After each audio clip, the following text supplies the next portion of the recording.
Today on CityCast Chicago, we are smack in the middle of the busiest season of the year for retailers, advertisers, and my pockets.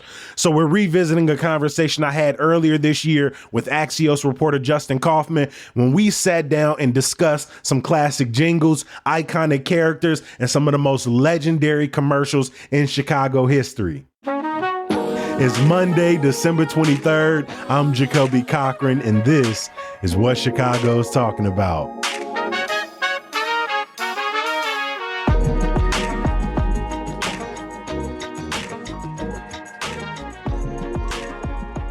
Justin, welcome back to CityCast. Jacoby, always a pleasure to talk commercials with you.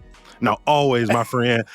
Before we even jump into some of the specifics of Chicago's biggest commercials, what is that one that just lives in your head rent-free? Whether it's a jingle, a phone number, what's the commercial that you think of first when you think of the classics? Mr. Submarine. It's the best. Okay, so there's a great Mr. Submarine. Chicago's original submarine, Mr. Submarine. There's a great Mr. Submarine with Scottie Pippen, and I think the Lovables, there's like two Lovables on either side, and he dunks a sandwich, he dunks a sub, but there's some sexual innuendo in there that's like really weird for like 1991 or whenever they did that commercial. That's my favorite. That's by far my favorite. Every time I see it, I'm like, I don't know how this isn't on everybody's TikTok right now. Okay, so what do you think makes a good commercial? Because the one that has like that lives in your head, it both is, even as you discuss it, it's kind of weird, it's kind of cool, it's memorable, but not in the way that you immediately go, man, I just want to show everybody this. It was so good, brought me so much joy. You're just like, that's one of the most random, wildest commercials I saw in the 90s. So what makes a good commercial? In Chicago, there has to be some point to repetition. Especially when you're talking about old school Chicago commercials, they ran those things all day. And so I feel like everyone who didn't have a job when they were like 19 watching like the Munster reruns or whatever it was, saw the Victory Auto Wreckers over and over and over and over. That old car might be worth money. Call Victory Auto Wreckers at 860-2000 for a quote. So I think that does play a role. But I will say that I do think there needs to be the obscure ones, the weirdness, like you just mentioned, like a little bit off, or they're trying to do something funny. I mean, comedy plays a big role, but something where it's just a little bit like grabs your attention as you're watching it is a hallmark of a Chicago commercial. There's not too many that are just straight ahead that you're like, oh, I'll never forget that commercial forever. It's Eddie and Jobo on the top of a double-decker bus. It's a 6-foot eagle dude taking an egg crap on the top of your car, and then I never like even the way they react to it when the egg cracks is like low rates. I'm like, why are they talking like that? Bro is clearly wearing a mascot costume. Jacoby, this is the town that, at least the area that brought you Svengoolie and Berwyn and everything about it. I mean, there is a kitsch factor in what especially was happening in the 70s and 80s in Chicago and local television that just stays with us. I don't know what it is. Maybe it's something in the water, but the kitsch factor plays big for old Chicago commercials.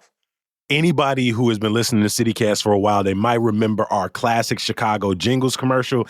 And I have to reach for Adriana first when I think about the one that has just got me on a lock, because that jingle has been stuck in my head since I was 3 years old. Feel the warmth and luxury that you deserve. Adriana first. Such a great, that is one of the best. I mean, because not only that, you have to have, obviously we're on a podcast and you can't see, but having a woman in a fur coat kind of, effortlessly turn. Sashay. Like that. So. I mean, these commercials that we're nostalgic for, do you think they're actually examples of good advertising, or did we just like hear them all the time? You think about Victory Auto Wreckers. I think they just retired that commercial. Yeah, they did. But it was like, it felt like sort of low cost. The dude reaches to open his door, he just like falls on his foot.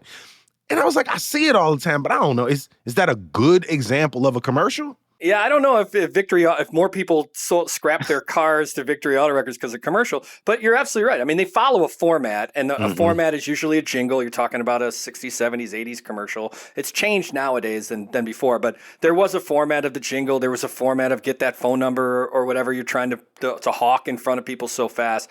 And that's all in every one of these old Chicago commercials. They do follow a format. They might be strange, Eagle Man, as you mentioned, or Adriana First, customers or what. They're telling you what it is.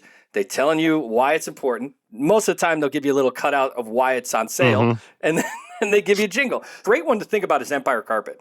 Empire Carpet, which is now is a nationwide commercial, but at the time when it was a Chicago-only company, that was all about a guy telling you about carpet, and then they hung everything on that jingle. Everything, 588-2300, everything was hung on that jingle. Nobody else can possibly do it. 588-2300 Empire.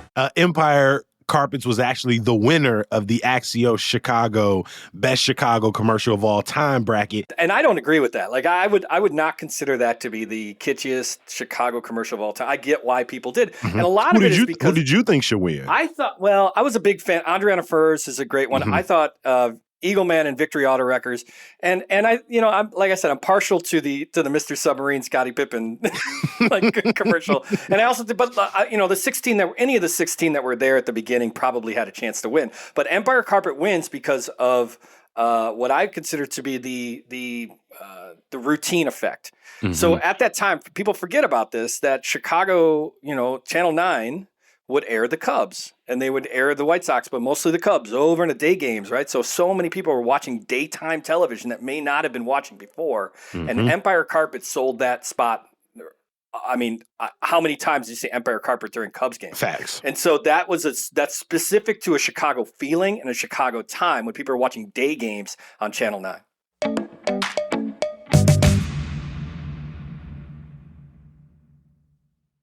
I mean, Chicago's advertising prowess isn't just limited to these local gems. We also are the home of some hugely recognizable campaigns. Marlboro Man, Tony the Tiger, McDonald's, a slew of McDonald's commercials came out of Chicago. Are any of those that you think folks would be surprised by? Yeah, for sure. I didn't realize this, but a reason, New York City will always be the advertising capital of the world, Madison Avenue, that kind of thing. But Chicago was neck and neck in the early part of the 20th century. And it was because of the mail order catalogs, because of Sears and Montgomery Ward's, to an extent, Marshall Field's, that they were considered a place for advertising, because think how popular those were. And that was how you ordered stuff. Right? There was, before the internet, you would go to the Sears catalog or whatever. So they already had a footing in the industry because of that. And places like Leo Burnett is the main company that you just mentioned, did all those ad campaigns. They did Pillsbury Doughboy, which is a great one. That's them. They did the Jolly Green Giant.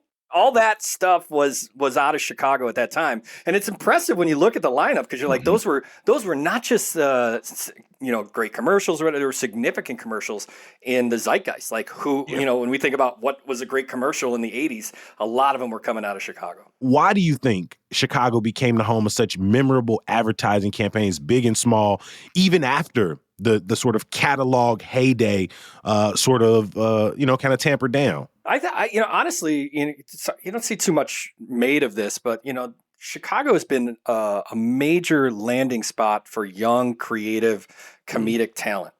And in that, I'm talking about improv, right? Second City or the other theaters that are in town. All these people come here, they would learn, they go on the stages, and they'd go to Hollywood or New York.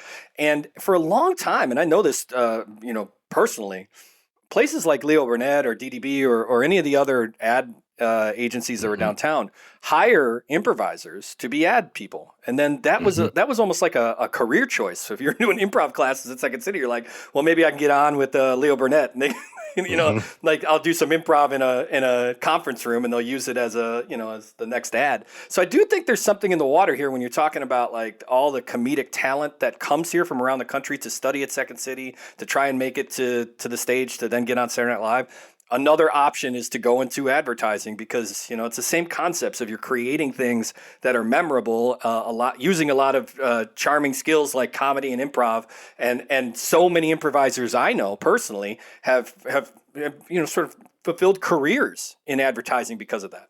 I also think about Chicago being a sort of pioneer in terms of diversifying who you saw on your screen. So a place like Burrell Communications, right? When McDonald's started using more and more Black folks in their advertising, Burrell was one of those companies they went to make culturally relevant advertisers. They didn't always hit, right? Calvin's Got a Job, probably wasn't my favorite, but you saw over time a more kind of culturally salient campaigns, especially with Burrell kind of leading that charge. And I would say to that too is that another thing, you look at like the 50s and 60s when advertising began, like they really consider Chicago to be a place that you could speak for the commoner, or speak directly to the commoner. If you're in New York City, they kind of make that joke that they're up in Madison Avenue and they're not, you watch any Mad Men, that's kind of like they can't connect to the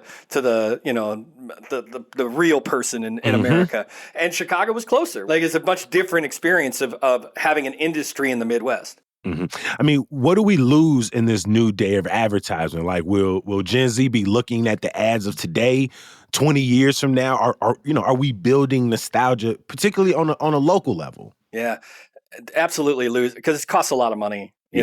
Probably even more than it ever did before. So much is moving to YouTube and to social media. And, I remember interviewing the Leo Burnett head a couple of years ago, and he's like, get ready for 5-second commercials. I'm like, there's no way. And now you blink your eye and it's 5-second commercials. You watch Hulu, it's a 15-second, 10-second commercial. I mean, they're finding different ways to adjust the format of that 30-second commercial. I thought it was interesting after maybe it was the Golden Globes, Coca-Cola did like a 1 minute, it was kind of like the Bear parody, where they were like, it was like the screamy kind of, but it was like so long. I mean, it was artistic. You're like, oh, but remember, 1 minute commercials weren't that out of the ordinary. But now I'm like, oh my God, I'm sweating. This is so long, and it's because they have now conditioned us that it's a 5-second commercial. So can you get Mr. Submarine into 5 minutes? Can you get Adriana Furs into 5 seconds? That's the question. And I'm not sure that people are if that's the right space for them, or if they will go the way of the AM transistor in the sense that those old commercials are just going to go away. Man, I mean, we talking about Super Bowl. I just looked it up. 30 seconds, $7 million. And I wonder what I'm intrigued to see what happens when they start having Super Bowl events that are digital, meaning like something where what does YouTube charge for a 6-second spot before the stream, things like that. I think that's the future, where you're like, how are people? They're finding different ways to send their message in such compact formats. I think that's the future. It's going to be down to 1 second. It's going to be subliminal. It's just going to be Adriana first. But maybe advertisers across industries will sort of link up, and it's sort of like you're gonna be wearing an Adriana first, heading to Web Boys to get a Chevrolet, and then on the way out the door, maybe you picking up something. Or oh my God, right? And you get in the car. You know what?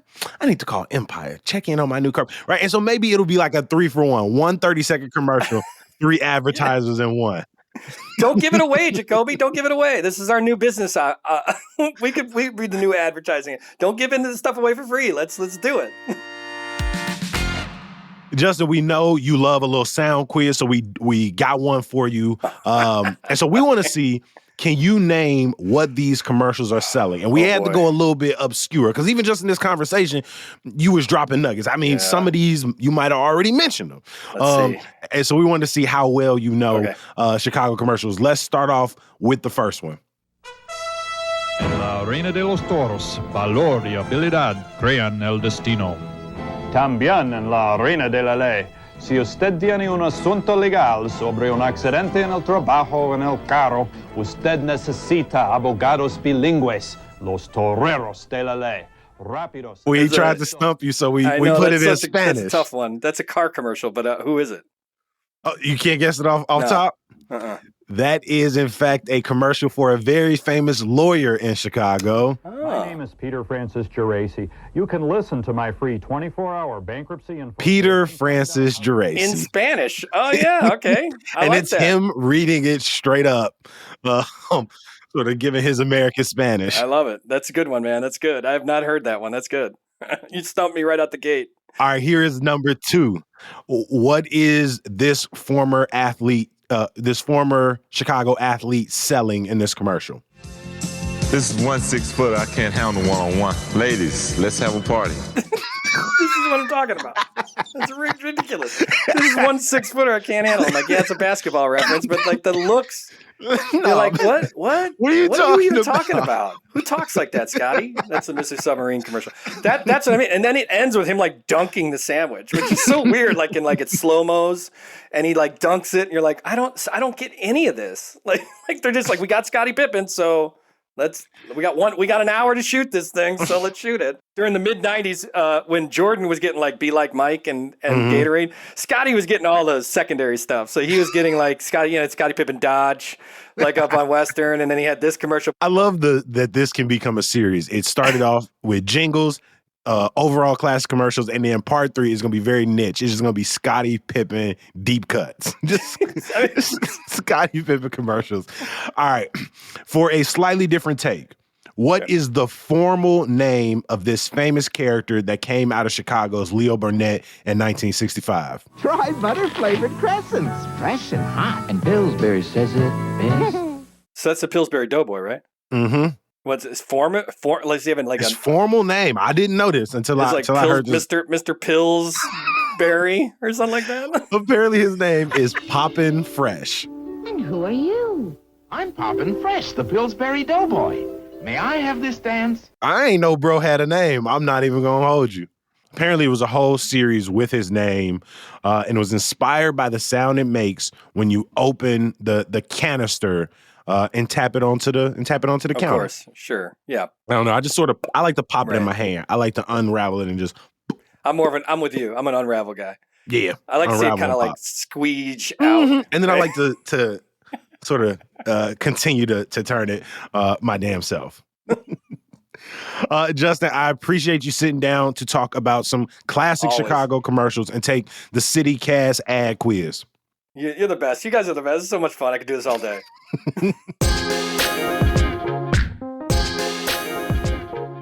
Before we get up out of here, some good news. If you like me and you still got some more things to pick up for all the people in your life, don't miss out on our last-minute gift guide at chicago.citycast.fm. We got places for toys, spots for electronics, or if you want to put together a nice little gift basket. All of that and more on our website and directly in your inbox if you've already signed up for our Hey Chicago newsletter. While you're on the website, stick around for a little bit and make sure you check out our neighborhood walking guides, food and drink list, and all of our latest articles and other events. Later this week, we're going to have a guide on what you need to do to dispose of your Christmas tree, as well as some restaurants that will be open and closed on New Year's Eve and New Year's Day. We're wishing you a happy holidays, and we're going to be back bright and early Thursday morning talking about how to prioritize a little you time, or in my case, a little me time. I'll talk to you then. Peace.